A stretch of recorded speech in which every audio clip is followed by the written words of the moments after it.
Om Swastiastu. Assalamualaikum warahmatullahi wabarakatuh. Salam sejahtera bagi kita semua. Shalom, nama budaya dan salam harmoni. Perkenalkan, nama saya Putu Nadiase dengan NIM 211704110 dari kelas 4D Program Studi S1 Manajemen. Pada kesempatan kali ini, saya akan menyampaikan ringkasan materi mata kuliah Etika Bisnis Profesi yang diampu oleh Ibu Made Putri Aryase SSI MM. Baik, langsung saja saya akan masuk pada pembahasan materi di bab pertama mengenai pendahuluan etika bisnis. Yang akan saya mulai dari definisi etika, yaitu etika berasal dari bahasa Latin, yaitu etika atau dalam bahasa Yunani disebut dengan ethos yang memiliki arti norma-norma, nilai, kaidah, atau ukuran bagi tingkah laku yang baik. Nah, etika perlu dipahami sebagai sebuah cabang filsafat yang berbicara mengenai nilai dan juga norma moral.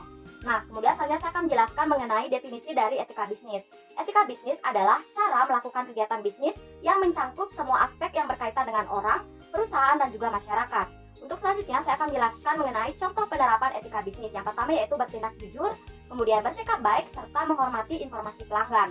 Nah, untuk selanjutnya saya akan menjelaskan terkait dengan perkembangan etika bisnis yang diawali pada zaman prasejarah, yaitu pada awal sejarah filsafat Plato atau Aristoteles dan juga filsuf-filsuf Yunani menyelidiki bagaimana sebaiknya mengatur kehidupan dalam hal kegiatan ekonomi. Kemudian dilanjutkan dengan masa peralihan yaitu pada tahun 1960-an yang dimulai dengan pemberontakan terhadap kuasa dan otoritas di Amerika Serikat.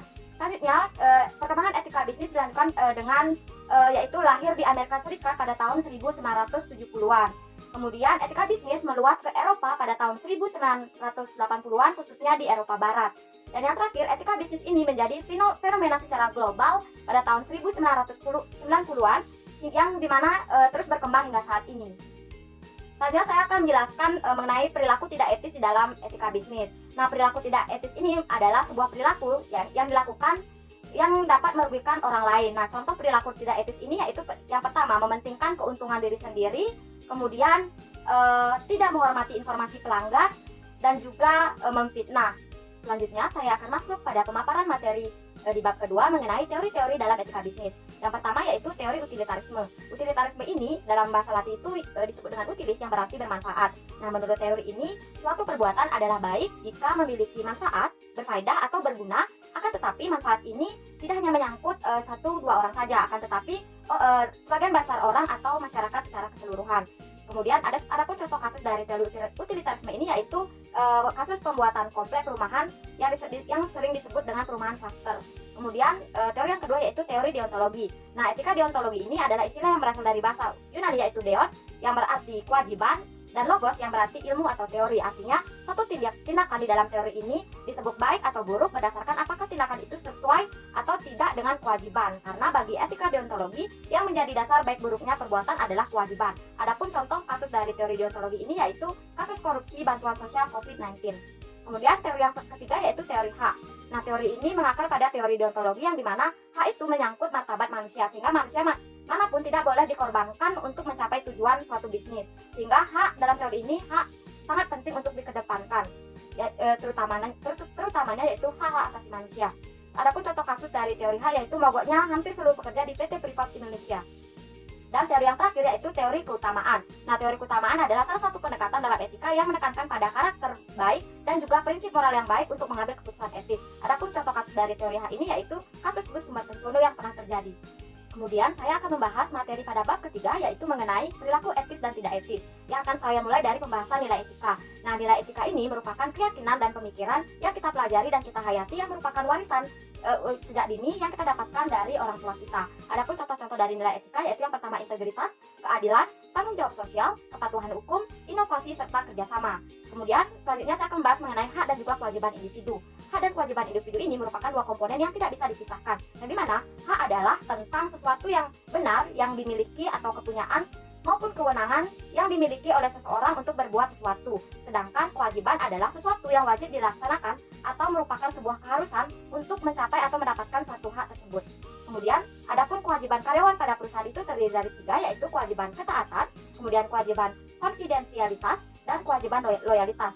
Kemudian adapun hak dari karyawan dalam suatu perusahaan yaitu yang pertama, hak karyawan menjadi anggota serikat tenaga kerja, hak karyawan atas jaminan sosial dan keselamatan kerja atau kesehatan kerja, kemudian hak cuti dan libur, hak perlindungan keputusan PHK, dan juga hak menerima upah yang layak. Kemudian selanjutnya materi mengenai peduli dan juga menghargai orang lain. Peduli dan menghargai orang lain ini merupakan sikap yang sangat penting dalam kehidupan sosial, yang dimana contoh dari peduli kepada orang lain ini dapat dituangkan dalam toleransi, empati, dan juga sikap positif.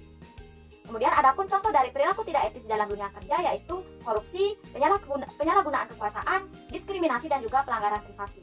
Baik, untuk selanjutnya saya akan masuk pada pembahasan materi di bab keempat, yaitu mengenai arah bisnis dan tujuan penerapan etika dalam aspek bisnis, norma, dan hukum. Yang pertama saya akan mulai dari misi etika, yang dimana misi etika bisnis ini bertujuan untuk memberikan dorongan bagi kesadaran moral dan memberikan batasan bagi para pengusaha atau pembisnis untuk dapat menjalankan bisnis secara jujur dan adil, serta menjauhi bisnis dari penipuan yang merugikan. Adapun manfaat dari misi etika ini yaitu untuk memperbaiki citra perusahaan, terciptanya perilaku yang menjunjung nilai moral oleh karyawan dan juga perusahaan, serta menunjukkan perusahaan yang memiliki nilai atau tingkat kejujuran yang baik. Kemudian saya akan masuk pada teori normatif, teori meta, dan juga teori deskriptif. Yang pertama yaitu teori normatif. Nah, secara normatif, etika bisnis adalah suatu ajaran untuk membedakan antara salah dan benar. Hal tersebut dapat memberikan pembekalan kepada setiap pemimpin perusahaan ketika mempertimbangkan untuk mengambil suatu keputusan etis. Kemudian yang kedua yaitu teori meta. Nah, meta etika ini merupakan pandangan yang mempelajari tentang asumsi maupun yang berhubungan dengan benar atau tidaknya ilmu etika itu sendiri. Dan yang terakhir yaitu teori deskriptif. Nah, etika deskriptif ini lebih menjelaskan mengenai perbuatan manusia melalui sesuatu yang sedang dilakukan dan terwujud dalam bentuk tindakan. Nah, adapun contoh kasus dari apa yang telah saya sampaikan di atas yaitu yang pertama ya, pelanggaran etika bisnis di iklan galon sekali pakai Le Mineral, kemudian pelanggaran etika bisnis yang berujung pada tragedi berdarah di Kanjuruhan. Baik, ini kita sudah masuk pada pembahasan materi di bab kelima mengenai etika dalam bisnis internasional. Baik, akan saya mulai dari etika dalam bisnis internasional, yang dimana dilihat dari perspektif sejarah, perdagangan merupakan faktor penting dalam pergaulan antar bangsa-bangsa, yang dimana di dalam perdagangan ini tentunya akan terdapat etika-etika yang disebut dengan etika bisnis internasional.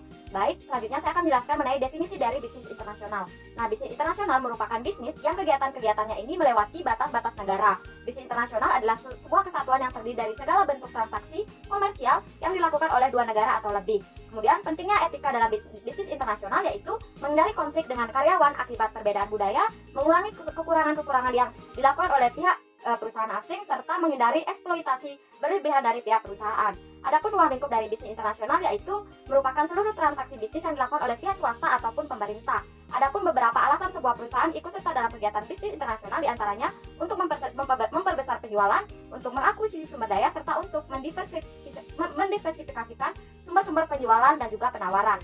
Nah, adapun kegiatan yang dilakukan oleh perusahaan untuk dapat terlibat dalam bisnis internasional, yang pertama yaitu kegiatan ekspor impor serta kegiatan investasi. Adapun norma-norma moral yang umum dan juga pada taraf internasional yaitu menyesuaikan diri, rigorisme moral, dan serta imoralisme naif, dan kasus bisnis dengan Afrika Selatan yang rasistis. Adapun contoh kasus dari pelanggaran etika dalam bisnis internasional yaitu kasus FIFA. Dan kemudian materi selanjutnya yaitu mengenai whistleblowing. Nah, whistleblowing merupakan sebuah tindakan dilakukan oleh perorangan untuk memberitahukan informasi-informasi tertentu kepada masyarakat atau pihak yang berwenang untuk melakukan tindakan terhadap pelanggaran-pelanggaran yang dilakukan oleh suatu perusahaan. Adapun contoh kasus dari whistleblowing ini yaitu kasus korupsi anggaran pendapatan anggaran belanja desa yang terjadi di Citemu, Kecamatan Mundu, Cirebon pada tahun anggaran 2018-2020. Baik, untuk yang terakhir yaitu pembahasan materi dari bab ke-6 yaitu mengenai sumber-sumber nilai dalam perilaku etika. Adapun sumber-sumber nilai dalam perilaku etika yang pertama yaitu agama.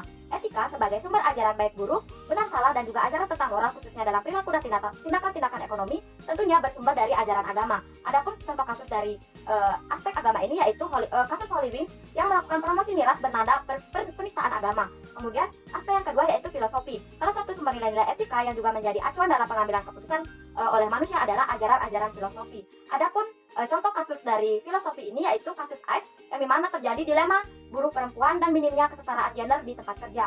Kemudian aspek yang ketiga yaitu budaya. Setiap transisi budaya antara satu generasi ke generasi berikutnya akan mewujudkan nilai-nilai, aturan baru, dan juga standar-standar yang kemudian diterima oleh komunitas tersebut yang selanjutnya akan terwujud dalam perilaku yang mencerminkan etika. Adapun contoh kasus dari budaya ini adalah kegagalan Euro Disneyland. Dan yang terakhir yaitu hukum. Hukum merupakan perangkat aturan-aturan yang dibuat oleh pemerintah dalam rangka untuk menjamin kelangsungan hidup berbangsa dan bernegara yang merupakan salah satu sumber-sumber dari ajaran etika ini. Adapun contoh kasus dari hukum yaitu sengketa pemegang saham yang dimana sanksi PT Sumalindo ini untukkan penggugat.